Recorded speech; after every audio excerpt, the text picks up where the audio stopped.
कालच बीड जिल्ह्यामध्ये माननीय मंत्री छगन भुजबळ, भाजप आमदार गोपीचंद पळळकर, स्वयंघोषित नेते लक्ष्मण हाके यांची सभा झाली। या सभेमध्ये त्यांनी जोरदार भाषणे केली, परंतु भाषण करत असताना जर पाहिलं तर ओबीसी समाजाला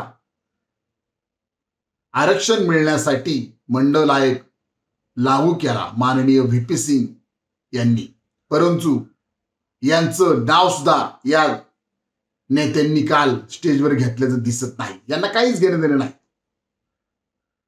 ओबीसी समाजाला आरक्षण मिळालं मंडल आयोगामुळे,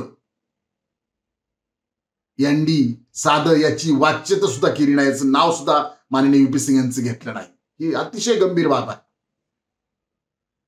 कारण बाबासाहेब आंबेडकर म्हणतात जो समाज आपला इतिहास विसरतो तो समाज इतिहास निर्माण करू शकत नाही। मी या स्वतःला ओबीसी समजणारा नेत्यांना सांगू इच्छितो, महात्मा ज्योतिराव फुले यांना याच मनुवादी विचारसरणीच्या लोकांनी त्रास दिला होता।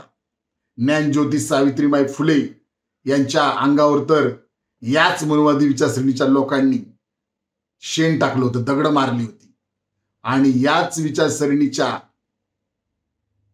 विचाराचे जे लोक आहेत, त्यांचे जे वारसदार आहेत, त्या वारसदारांच्या मांडीला मांडी लावून माननीय मंत्री छगन भुजबळ, आमदार गोपीचंद पळळकर हे बसत आहेत, आणि हीच मनुवादी विचारसरणीचं समर्थन लक्ष्मण हाके सुद्धा करताना दिसत आहे।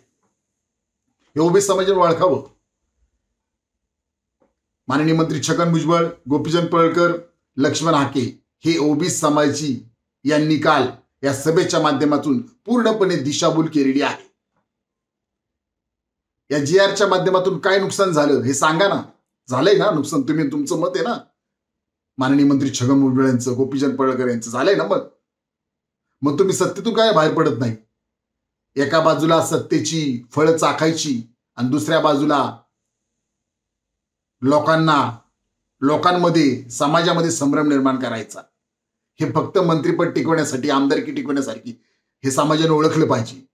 अहो, बाबासाहेब आंबेडकरांनी तर मंत्रिपदाचा राजीनामा दिला होता ना, यासाठी, ओबीसी आरक्षणासाठी।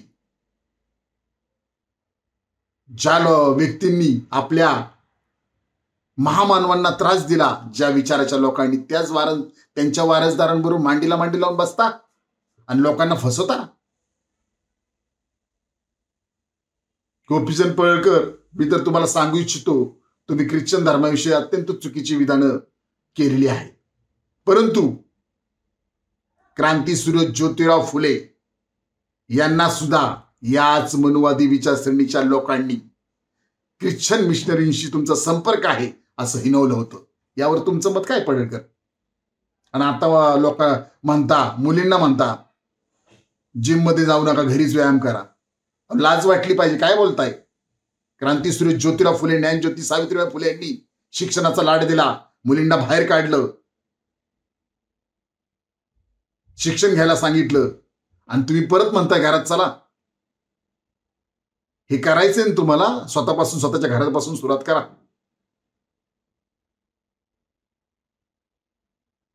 बाबासाहेब आंबेडकरांना मी मानतो, गोपीचंद पळळकर सतत बोलत असतात, मी त्यांना सांगू इच्छितो, तुम्ही खरंच बाबासाहेब आंबेडकरांना मानता ना?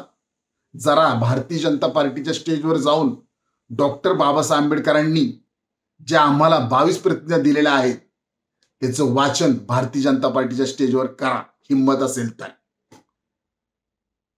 लक्ष्मण हाके यांची तर परिस्थिती अशी आहे की त्यांना स्वतःला एस्टॅब्लिश व्हायचं आहे, त्यांना धनगर समाजाचं काही घेणं नाही।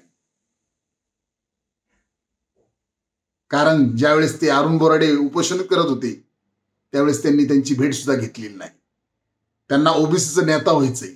अहो, हे सगळं करण्यापेक्षा मी या तिघांना विनंती करत आहे की ओबीसी समाजाच्या ज्या गरजा आहेत, साधी महाज्योतीला स्टायफंड मिळत नाही, साधी बिल्डिंग नाही, त्याच्यावर कधी बोलणार? उगाच समाजामध्ये संभ्रम निर्माण करण्याचं काम या माननीय मंत्री छगन भुजबळ, आमदार गोपीचंद पळळकर, स्वयंघोषित नेते, ओबीसी नेते लक्ष्मण हाके यांनी करू नये, असं आव्हान आम्ही आपणास करत आहोत।